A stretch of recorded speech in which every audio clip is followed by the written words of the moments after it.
So the Chinese are now the primary vehicle for getting that sort of help in. And that is really important. If there was some way to lock that off, it would really hurt the Russians in terms of missiles and especially optics on things like tanks. But for now, those flows are there. Providing more than that risks a rupture. And in today's environment, when the Chinese are under pressure from so many different angles, someone targeting trade directly would probably be enough to push them over the edge. Yeah, I'm afraid that the green transition in its current form is a horrible idea. The technology really just isn't ready. Solar panels and wind turbines are great if you're in places that are sunny or windy, but that's not where 85% of the world's population lives. And in most places, especially places like Moscow or Berlin or Paris or New York or Toronto, if you put up solar panels, you're never going to generate enough electricity to pay down the carbon debt that it took to build them in the first place. Just leave the economics to the side. The carbon side is a disaster. But there's a broader problem here, and that's we won't be able to build the stuff in the first place. If we really do want to decarbonize and hit net zero, then by the year 2030, we need 2 to 3 times as much copper and 10 times as much nickel and 18 times as much lithium and on and on and on and on. Humanity has never doubled the volume of any industrial material that was already in use in a 10-year period. And now we have to do this for 11 different materials and a lot more than doubling. No, can't be done. Now, there's enough out there for the United States, but that would require the United States conquering Congo and taking a big bite out of northern Russia and parts of northern China and South Africa. That's probably not going to happen. We just need a new technological breakthrough in material science before we do this at scale. So I'm concerned that a lot of what we're doing right now is wasting capital and increasing our carbon footprint in the name of reducing our carbon footprint. Let's start by saying that when it comes to international institutions, they only have as much power as their member states give them. And that makes them fairly truncated. They're talk shops, that's useful, but they're not into governance in any meaningful way. The institution that's going to be most important moving forward is the U.S. Federal Reserve. We're entering a world where most of the major countries don't have enough young people to consume. And what is monetary policy if not the ability to regulate consumption? So we have exited the last period of synchronized global consumption-led growth. We'll never have that again because there aren't enough people. And when we get to the next downturn, whenever that is, only the Federal Reserve is going to have the tools necessary in order to stimulate consumption in the United States again, which means the United States de facto is going to be setting monetary policy for the world because the Europeans, the Japanese, and the rest won't be able to do anything. It doesn't matter if you drop interest rates if there's no one there to buy. So we're seeing this breakup and this unification of the global economic system all at the same time, with one authority basically setting policy for everyone, but the trade links that allowed that policy to percolate everywhere more or less going away.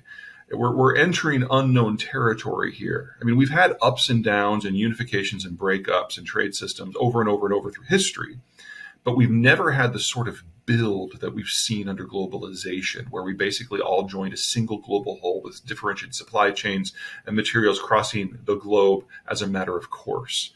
There was also always population growth before. So even if you did break away, you'd still have something to build on.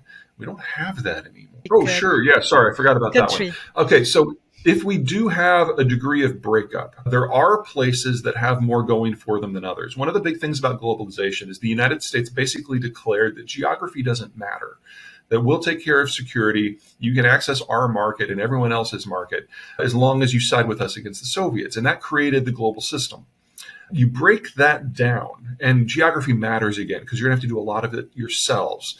The 4 countries that kind of have the magic mix of geographic features that give them security and an economic shot are France, especially post-EU, Turkey today, although they have to get through a financial crisis first, Japan, which even though it has horrible demographics, it's been grappling with this and addressing that issue now for 40 years and has done a decent job, and Argentina, which I will never say is a country you should follow financially, but they have the assets and the physical location to persist in their current form for at least another century, and compared to most countries, that's just not on the cards. Those, plus the United States, those 5 are the ones that are going to be able to influence their own neighborhoods to their own liking. And then there's kind of a secondary set where the demographics are pretty good, the security's pretty good. They won't be able to project power, but they're going to be very good by themselves. All of Southeast Asia falls into that bucket, and a fair amount of Latin America, especially Mexico, does as well. So it's not that we're going to see a world of no growth. It's we're going to see a very split world with some parts of it doing very, very well. India makes that second list, can't project power, it's on its own.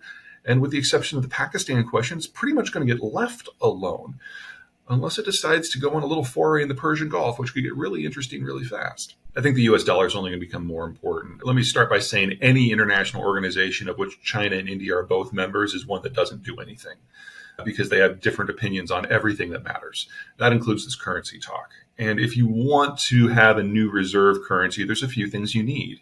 You need an absolutely massive amount of currency to lubricate the trade. That eliminates any sort of international partnership. And now you're only talking about the yen, the yuan, the US dollar, and the euro. You need a country that is not involved in international trade from its own point of view. It can't be important to it. So in the case of China, where you're talking 40% of GDP is directly or indirectly linked to trade, they would manipulate the currency day in, day out to get what they want, like they're doing now, like they always have done. The Europeans confiscated insured bank deposits, so no one trusts the euro to be a currency of exchange. And the yen tried this back in the 1980s and got burned, and they'll never do it again. You also have to have a system that isn't going to monetize like mad. And yes, the United States has monetized, but China has done it so to a factor of 5 more. And the total money supply in China is over double that of the United States, despite the fact that it's not a trade currency. So there's no combination of currencies, no individual currency out there that work. And if countries tried to pool and do a joint currency, who runs it? Because they're going to run it for themselves. If you have an independent authority, that will be the most bribed person on the planet. So there's nothing about this that is going anywhere. And in the world we're moving to, where international trade links break, it is even more important to have a singular store of value that doesn't care about the day-to-day value. So ironically, the less trade there is in the world, the more important it's going to be for everyone to have access to the US dollar. Which means if you think the United States has gotten a little bullying and with the Russians on currency policy of late, just wait till there's no global trade system to support and the Americans can really let rip.